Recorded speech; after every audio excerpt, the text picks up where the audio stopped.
Hello everyone, welcome back to our channel. It's Eileen without the Haven today. And I have a question sa inyo. What if you could live like as if you're retired, pero hindi ka naman retired? That's exactly what happened to me. Before starting a new job, I was able to take off a month. No deadlines, no alarm clocks, no emails. Just, like living as if like retired na ako. Pero ang bigger question is, was it everything that I imagined? Or did retirement life surprise me? So samahan niyo ako, tingnan natin how my days would look like. Share ko sa inyo kung ano talaga ang buhay ng retiree dito sa Amerika.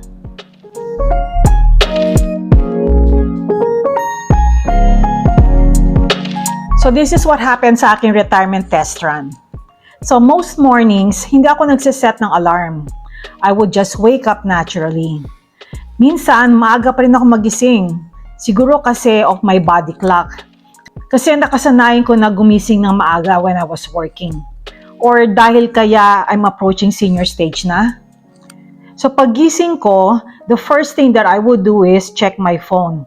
Pero this time, hindi ko na chine-check yung mga work emails. What I do is I watch YouTube and check my social media. Minsan I just stay in bed, siguro another 30 minutes bago talaga ako bumangon.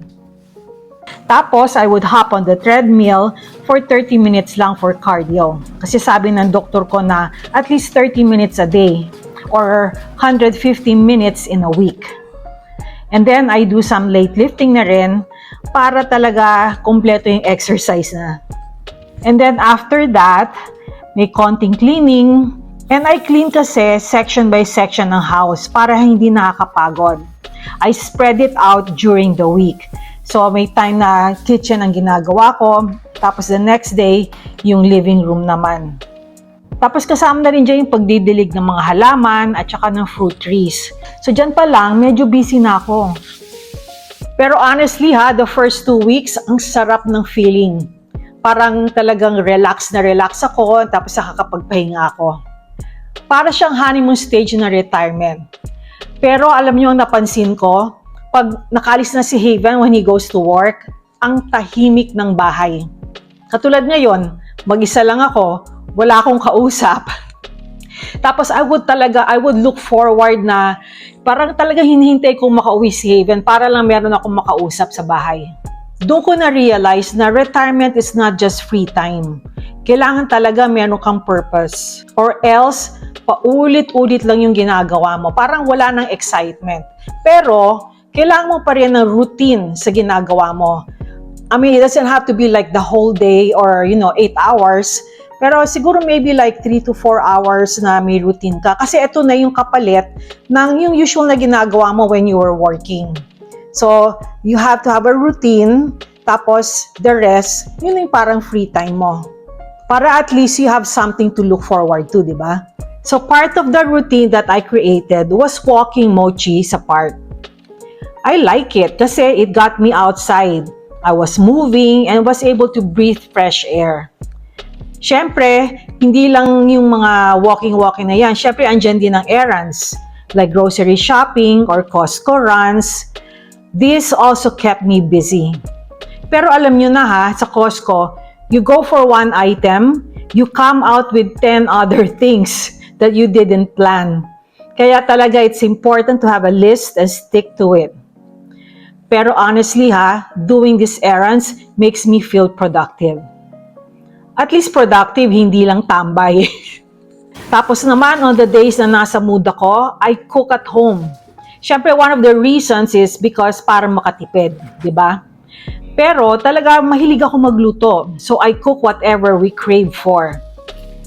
And mukhang type naman ni Haven kasi he looks forward every day to what I prepare. To the point na he always texts me kung anong ulam para sa gabi. Pero minsan nakukulitan na talaga ako. There are times na kakarating lang niya ng office, magte-text na yun sa akin. So what's our dinner today? Ang sagot ko nga hindi ka pa nga nagla-lunch, dinner na yung inaatupag mo or iniisip mo. And of course, when I cook, kasahog na si Brian. What I do is I freeze it and give it to him whenever we meet for lunch or dinner. Pero syempre hindi rin mawawala yung eating out with Haven. Para siyang mini date for us. We try different restaurants, pero kadalasan talaga Asian food. Korean, Japanese, Thai, Burmese, and you know what? Very seldom that we do eat American food kasi hindi type ni Haven. Pero we also eat like yung mga Italian, yun, kasama yun sa mga places na kinakainan namin. And this breaks the routine kasi it gives us time to talk and we can feel that we are enjoying this stage of life. Kasi retirement or kahit retirement test run shouldn't just be about staying at home. It's also about enjoying the moments together. Of course, hindi lang puro errands yan ha. I also make time to see friends for lunch o kaya we hang out sa house ng isa to catch up on what's going on with their lives. Kasi we really don't have that many friends here sa US. I think we're more clannish. Yung talagang we hang out more is with like relatives, especially with my cousins. And yun, pag meron talagang occasion, that's the time like we all get together. And also, syempre, kasama rin dyan yung pagpipickleball namin ni Haven. Sabi ko sa kanya na we really have to do this one kasi it's a form of exercise na rin. It keeps us active and at the same time social. Ang napansin ko lang din talaga is kapag nasa bahay ka lang, nakakabato. Maybe the right term would be is like nakakaloka. Kaya talaga it's very important na you get out of the house and socialize. Kailangan talaga yan. Isa sa pinakamalaking surprise for me also was how much joy I found in vlogging for our channel. Yung planning, shooting, and editing, it gave me structure and purpose. Honestly, kung wala tong vlogging, I'd probably be bored to death. It's good also kasi it's something that Haven and I do together. Para tong, I think we consider like this one parang bagong career namin. Pero this time, it's on our own terms. Kasi retirement planning is not just all about money. Oh, syempre, importante ang savings at saka investments. But it's also keeping yourself active, socially, and mentally. So, tong vlogging na to, it gave me purpose, routine, and something to look forward to. Now, some of you may have watched our previous vlog about how we envisioned ourselves retiring in the Philippines. So, ang tanong ngayon dyan is, how does this retirement test run in the US compare to that retiring in the Philippines? Kasi sa Pilipinas, as soon as you get out of the house, buhay na buhay na. Ang dami ng tao naglalakad, ang dami ng sasakyan, tapos sa bawat kanto may establishment. Diba? Talagang ang very lively. Dito sa US, lalo na sa suburbs, tahimik. Minsan pa nga, too quiet. Food-wise naman, sa Pilipinas, ang mura. You have there mga karinderya, yung mga street food, and kung gusto mo talaga ng mga fresh seafood, tumakbo ka lang sa palengke. Kami nga ni Haven, pag umuwi kami, talagang favorite namin yon. Pupunta kami sa palengke at makikiusyoso lang. Talagang tinitingnan lang namin yung mga iba't ibang klaseng isda, tapos yung mga prutas, mga gulay, talagang fresh, talagang ibang-iba talaga sa atin kaysa dito. And yes, dito sa US, marami ring choices, pero hindi siya ganun ka-accessible. Especially if you want seafood, dito kasi puro frozen, dumadating frozen. Tapos yung mga isda na pagpupunta ako ng palengke, yun at yun na lang yung mga isda. Puro pampano, puro bangus. Hindi katulad sa atin na talagang ang daming choices. Yun talaga yung nakakamiss. So when it comes to friends naman, karamihan sa barkada namin ay nasa Pilipinas. Meron din mga nandito sa North America, pero you know what, people are always busy, tapos magkakalayo-layo kami. So ang hirap to get together. Unlike na kung nasa Manila ka, isang tawagan lang, oh, kita tayo, or hey, let's hang out sa bahay ni ganto, ganyan, birthday ni ganto. But the biggest difference for me is my family. I still have my parents na nasa Manila, and I have a sibling na nandun din. Minsan naisip ko na if we retired in the Philippines, parang andali ko silang makakasama.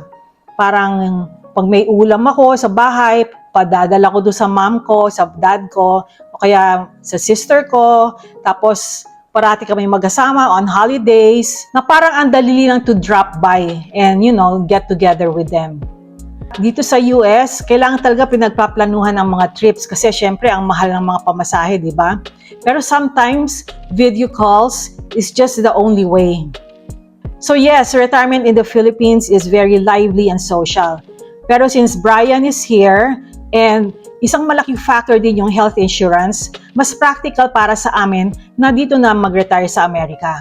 Pero hindi mawawala sa aming mga plano ang pag-uwi sa Pilipinas as much as we can para ma-enjoy namin ang both worlds. So at the end of the day, ang ginagawa namin ni Haven is usually, sa dining table na nagtiti kami, tapos nag-uusap kami kung anong gagawin namin the next day, yung mga plano-plano. And also, I would wind down with a good K-drama. Para siyang reward after a full day. Simple lang, pero it makes me relax and happy. Alam niyo, natutunan ko dito sa retirement tester na to is that hindi lang to puro relax-relax. It's actually having the freedom to choose kung anong gusto niyong gawin.